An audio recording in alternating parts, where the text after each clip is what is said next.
সৌমিত্র খাঁর চরিত্র নিয়ে মুখ্যমন্ত্রীর বক্তব্যে দীপক ঘোষকে মনে করতে বললেন সৌমিত্র। প্রতিপক্ষ প্রাক্তন স্বামীর নাম মুখেও আনতে চান না সুজাতা।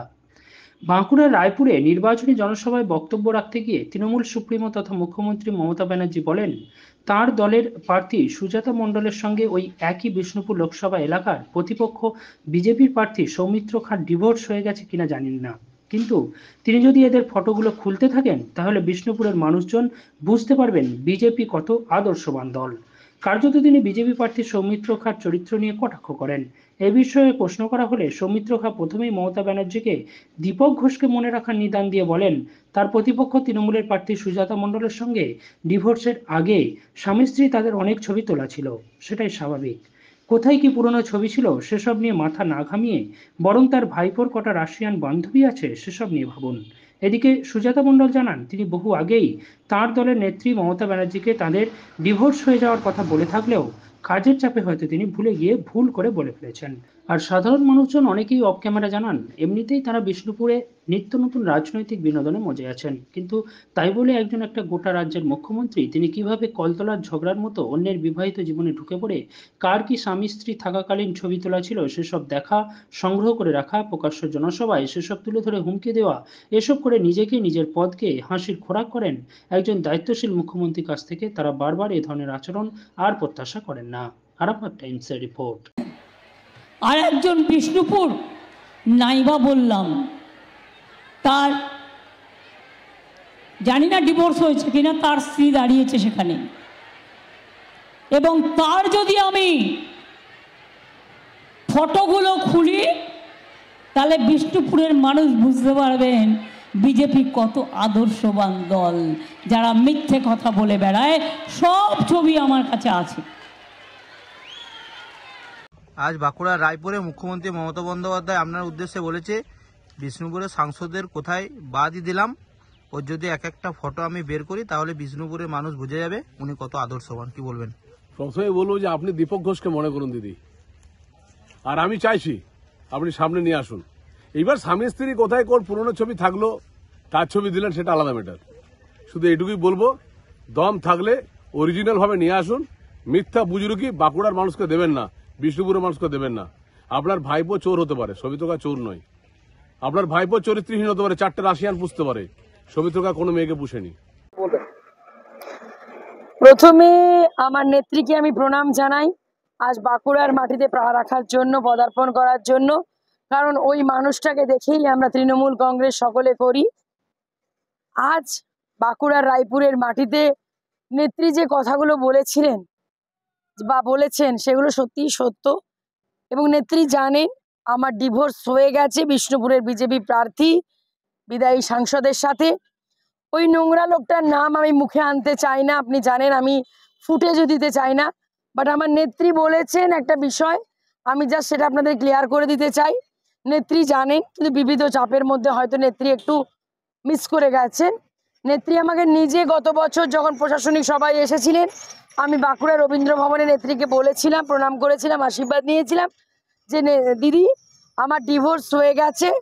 2023-এর 3রা ফেব্রুয়ারি বাঁকুড়া কোর্টে নেত্রী বলেছিলেন ভালো করে কাজ কর, মানুষের পাশে থাক। স্বাভাবিক, উনি তো বাংলার মা, হাজারো চাপ আছে। একটাই কথা বলবো যে বিষ্ণুপুরে যিনি বিজেপি প্রার্থী বিদায়ী সাংসদ, উনি অনেকগুলি নোংরা কথা আমার আইকন, আমার নেতা অভিষেক বন্দ্যোপাধ্যায়কে উদ্দেশ্য করে বললেন, যে উনি নাকি রাশিয়ান 4টে পোষেন। কি পোষেন কথা বলতে চেয়েছেন? আপনি তো শিলিগুড়ির বিজেপি জেলা প্রেসিডেন্টের, যিনি রহস্যজনকভাবে প্রয়াত, তার স্ত্রীকে বিধবা বানিয়ে পোষেন, তার মেয়েকে পোষেন। আজকে সুজাতা মণ্ডল এতটাই অত্যাচারিত, লাঞ্ছিত, যন্ত্রণাদগ্ধ হয়েছিল যে আপনি শিলিগুড়িতে বিজেপির কাজ করতে যাচ্ছেন বলে যেতেন। আপনি তৃণমূলে থাকাকালীনও এবং বিজেপিতে থাকাকালীনও বহু নারী সঙ্গ করেছেন, আমার কাছে প্রমাণ আছে। কিন্তু শিলিগুড়ির বিজেপি যিনি জেলা প্রেসিডেন্ট ছিলেন অভিজিৎ রায়চৌধুরী, তিনি রহস্যজনকভাবে প্রয়াত হলেন। একটাই কারণে, কারণ তিনি জানতে পেরে গেছিলেন তার স্ত্রী, যাকে সৌমিত্র খান বউ বলছেন, রেজিস্ট্রি করেছেন নাকি, তার সাথে অবৈধ নোংরা লীলা খেলাটা জানতে পেরে গেছিলেন।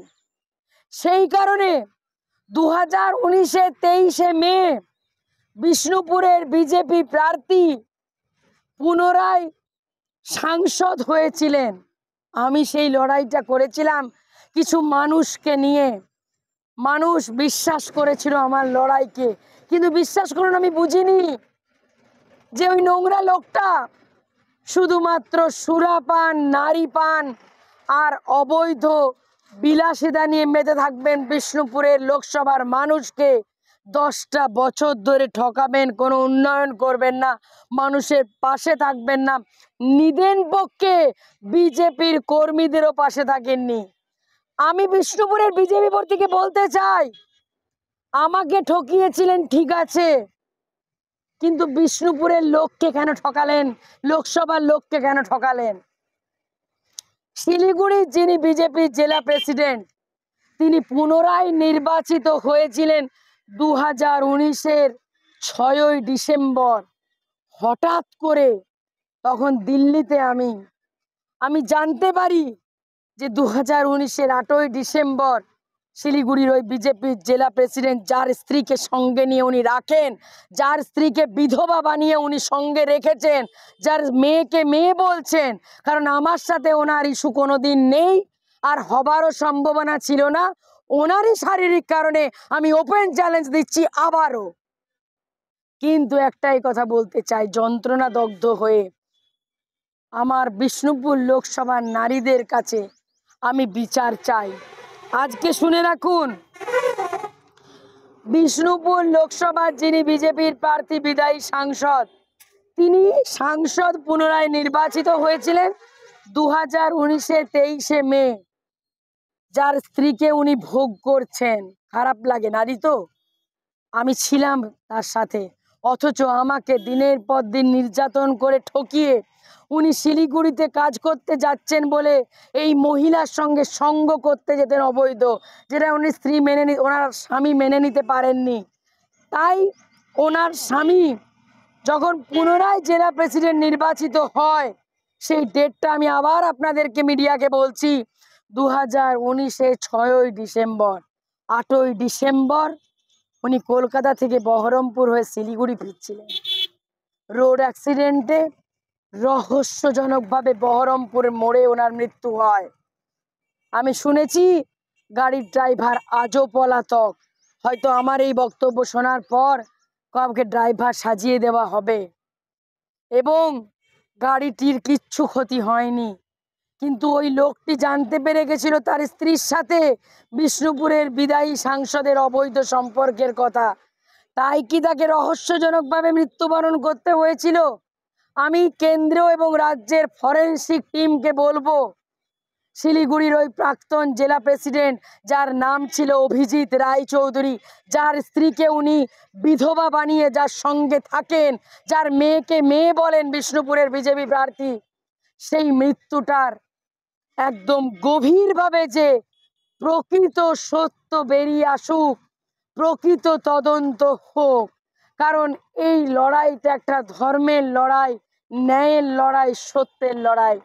হয়তো আমি যদি 20 সালের 20 ডিসেম্বর রাত্রি 3:25-এ সল্টলেক সেক্টর 3 ওই আবাসন থেকে প্রাণ ভয়ে বেরিয়ে না আসতাম, হয়তো শিলিগুড়ির জেলা প্রেসিডেন্ট, প্রাক্তন জেলা প্রেসিডেন্ট, যিনি রহস্যজনকভাবে বহরমপুরে গাড়ি অ্যাক্সিডেন্টে মৃত, যেটা সাজানো ঘটনা বলে আমার বিশ্বাস, তার স্ত্রীর সঙ্গে অবৈধ সম্পর্কের কারণে হয়তো সেই পরিণাম আমার সাথেও হতো।